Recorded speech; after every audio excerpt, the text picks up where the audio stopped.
You took the pain pills, right? So you shouldn't hurt anymore, right? And go ahead and vacuum. My husband looked at the pills I just swallowed. Wait a bit for them to work. I'll do the vacuuming properly, I said. He got up with a big sigh. I'm not saying I want to switch chores with him, but he could at least wait a bit, I thought, trying not to sigh. Suddenly, a sharp pain shot through my back, and I fell to the floor. I saw my husband rudely propping his foot on the back of the sofa. The pain was so bad I couldn't talk. Did he just kick me in the back? My husband laughed at me. I don't care if you're in pain. Just hurry up and vacuum. My name is Sally, and I'm 27 years old. I'm a regular housewife living with my husband Jacob. Our story goes back to when I joined the same company where Jacob worked. After finishing university, I got a job in sales. Jacob helped me a lot in the beginning, acting as my mentor. Jacob was handsome with short hair, and customers liked him. He had a talent for persuading people and sealing deals easily. In sales, there are two types of successful people: those who know a lot about what they're selling and use that to convince customers, and those who just have a way with people and make customers want to buy from them personally. Jacob was definitely the second type. At first, I just looked up to Jacob for his success in sales, but when I struggled to close a deal and felt low, Jacob reached out to me. Over time, we grew closer, going out for meals and spending more time together. Eventually, I developed feelings for him. So when we started dating, I was incredibly happy, even crying tears of joy. And when he proposed, I was so thrilled that I couldn't stop jumping around with happiness. After we got married, we were very happy together. But there's one thing that brings me down sometimes. I've had severe menstrual cramps since I was in school. At first, I used simple painkillers from the store, but as time passed, I needed stronger ones to handle the pain. When Jacob and I were dating, he was really understanding during my periods. He would change his plans to help me, rub my back when I was hurting, and listen to me complain. I thought this care would continue after we got married, but things changed. During my period, I'd do my chores when the painkillers kicked in, take a break on the sofa for a bit, and then get back to work. But to Jacob, it seemed like I was just lying around all day. No matter how much I did around the house, he never showed any sympathy. Then we bought a new house. We used to live in an apartment, but we got a bigger place because we wanted to have kids someday. Jacob's parents like to have parties, so he decided we should host the next one at our new house. Jacob got everything organized really quickly. He told everyone the date and time of the party and gave me a list of relatives who were coming, along with their ages and what foods they didn't like. I was shocked when Jacob told me, sounding annoyed, that I needed to cater to everyone's taste for the party and that he wouldn't forgive me if I bought ready-made food. Planning the menu was tough because everyone had different dislikes, and what one person liked, another person hated. I spent several nights staying up late planning the menu. Then, just as my period, which was a bit late, started, I took a painkiller and finished cleaning the room. I decorated it with flowers, put out air fresheners, and kept going over the party plans in my head. That evening, I finished preparing the food for the party and went to bed. Jacob was laughing loudly at the TV while having his nightly drink while I was trying to finish up, dealing with my period pain. I fell asleep, remembering Jacob's laughter. On the morning of the party, I woke up before Jacob made breakfast and started cooking for the guests while tidying up. I kept checking the clock nervously as I worked. After finishing cooking, I set the dishes on the table and checked the entrance, living room, and bathroom thoroughly. The painkiller was wearing off, and the pain was getting worse. I sat down on the sofa, feeling like I couldn't bear it anymore.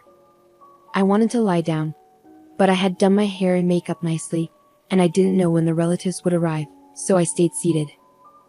I looked at Jacob, who was watching TV with a drink in his hand. Even though we had to greet the guests soon, he was already drinking. I wanted to say something, but the words wouldn't come out. Jacob noticed me looking at him and glared back. "What's wrong? Are you telling me not to drink so early?" Jacob asked. "No, not really." Suddenly, there was a loud noise. I get nervous too, you know. "And you seem so relaxed on the sofa. I figured you were done getting ready," Jacob said, setting down his drink and walking toward me. His stare made me feel uneasy, and I had a bad feeling about it. "I'm almost done, but my period started. I took some painkillers, but they're wearing off, so I'm taking a short break. I'll be fine soon," I explained to Jacob. Hearing this, Jacob let out a heavy sigh and glared at me. Don't act like a victim just because of a little stomachache. My mom never complained like this, Jacob snapped. Right after he said that, I felt like Jacob was walking behind me, but suddenly, I was kicked in the back and fell from the sofa to the floor. It took me a moment to realize I had been kicked. Ignoring me, Jacob sat back on the sofa and started playing a game on his phone as if nothing had happened. I didn't understand what was going on, but one thing was clear. Jacob was enjoying his game, not apologizing at all.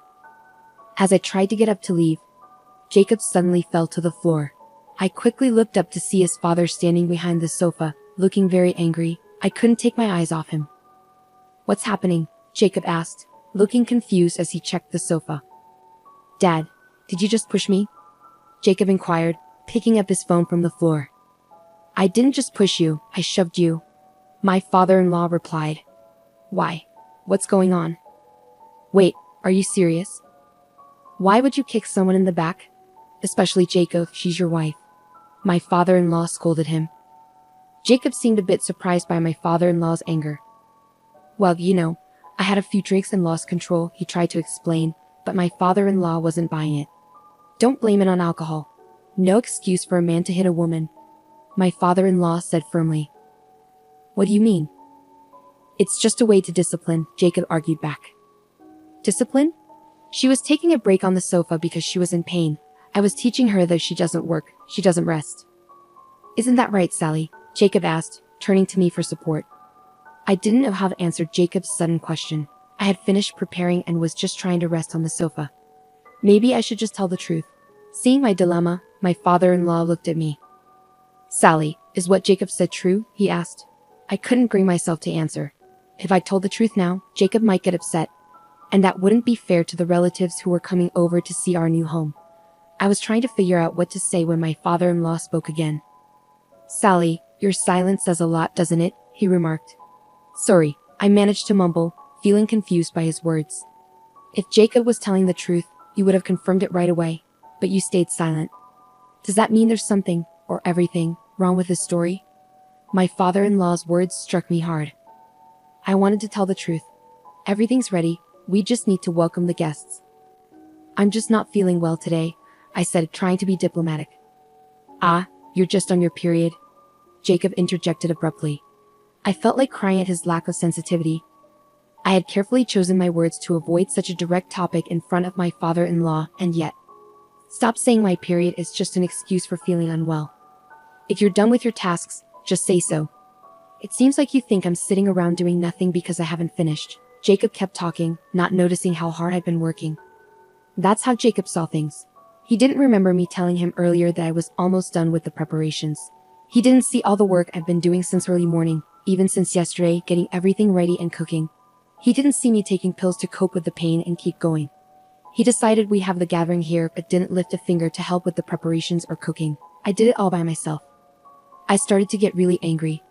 Listen to me, I began, but Jacob cut me off. She's always complaining about how bad her menstrual cramps are, but she never gets used to them. Every month when she gets her period, this is what happens, Jacob said, turning to his father. Dad, Mom wasn't like this, right? Jacob sought validation. But it seems I made the right choice to come over early and help Sally since you, Jacob, decided to host this gathering without considering her. What? Inconsiderate? Me. No, Jacob, that's you. If you had worked with Sally, you would have seen how hard she worked on the preparations despite her pain. Instead, what did you do? Did you start drinking before everyone arrived? You were the one slacking off, Jacob. My father-in-law's outburst shocked everyone there. Jacob seemed to shrink back at his father's words. I didn't want Jacob to regret this like I do. I've tried to educate you about this, but... My father-in-law sat down heavily, sighing deeply. Your mother also suffered from severe menstrual cramps like Sally.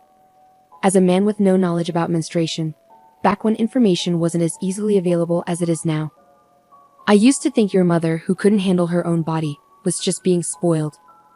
I thought only people who couldn't manage themselves suffered from menstruation. My father-in-law spoke slowly, as if remembering the past, his gaze distant.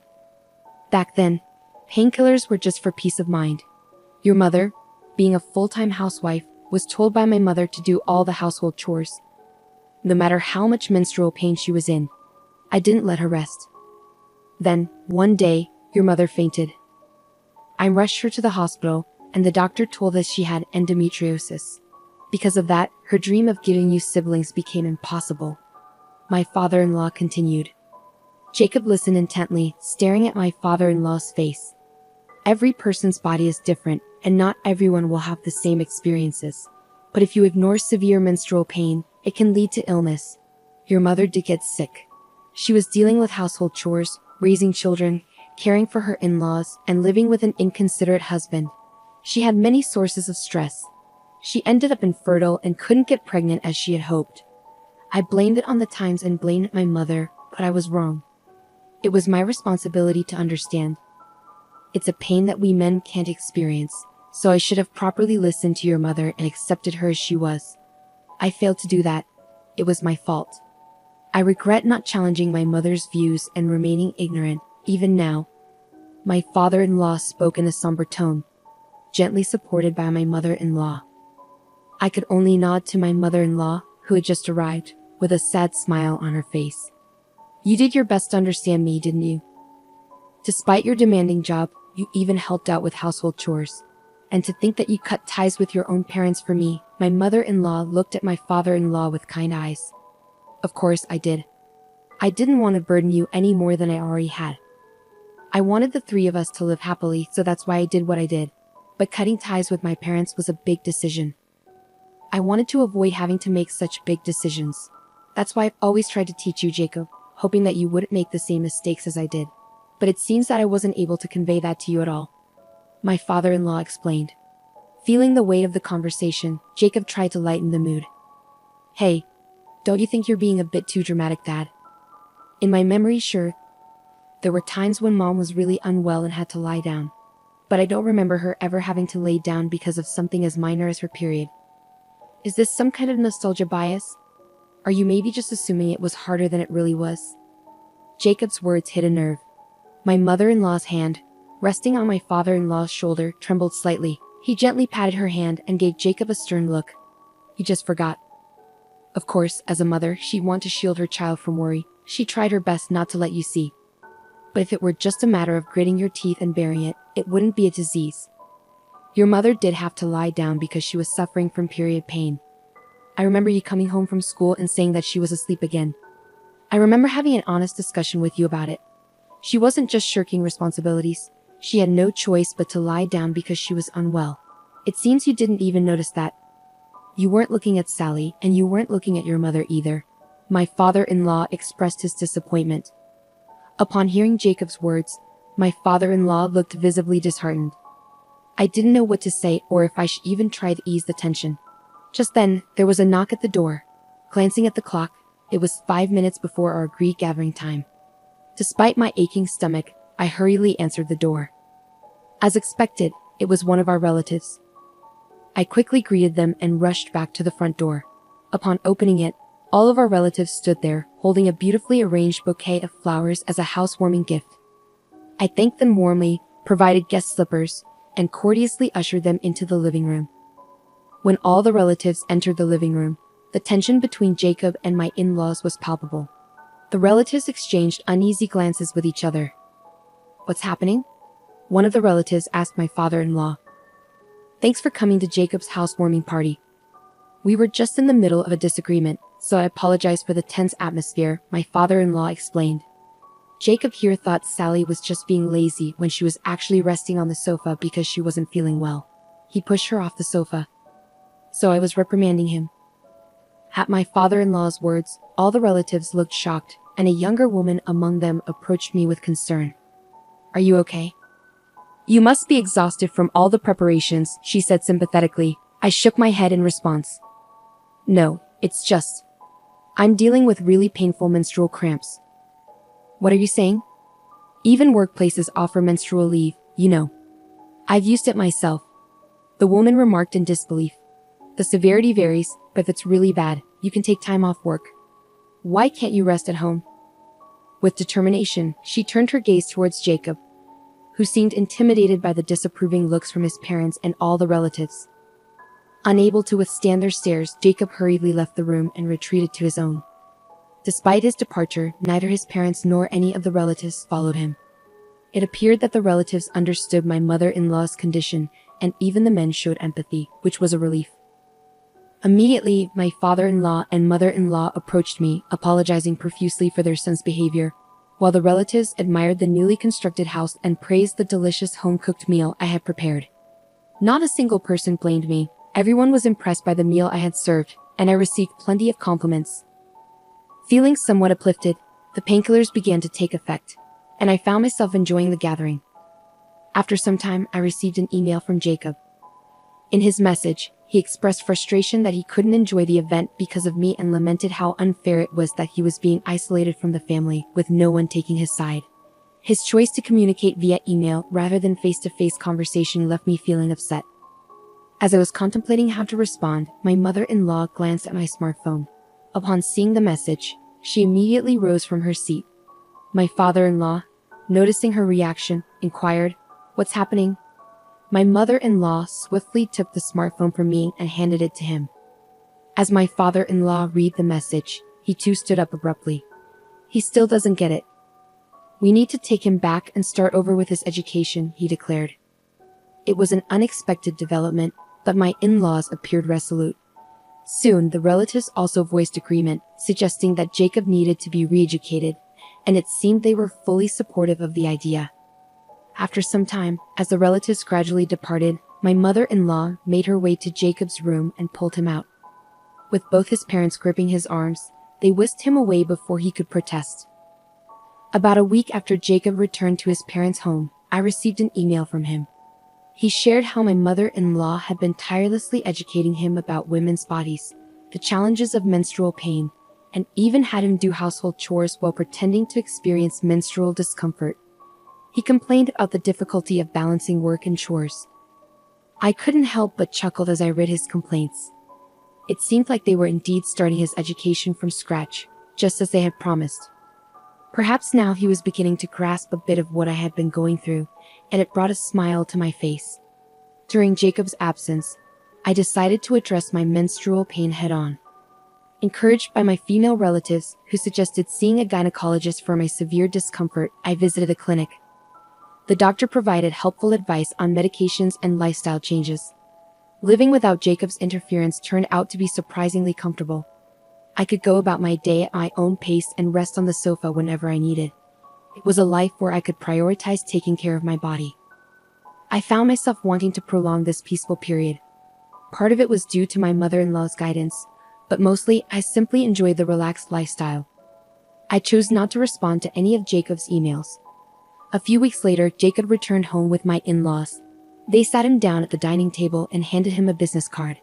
It turned out to be a lawyer's contact information, and I was shocked, fearing that we were about to initiate divorce proceedings right then and there. Feeling slightly overwhelmed, I listened as my father-in-law spoke quietly. "Sally, if he ever mistreats you again, don't hesitate to contact this person for a divorce," he said, his gaze serious. During the time Jacob was away, it seems he had a serious conversation with my in-laws and promised to change his ways. Since then, Jacob has kept his word, no longer acting arrogantly and willingly helping with household chores, especially when I'm struggling with my period. His dismissive comments about my period and its pain had also gradually faded away. Finally, I found myself settling into a peaceful life with Jacob, which was a huge relief. Going forward, I intend to prioritize my health and well-being, living sensibly, and taking good care of my body.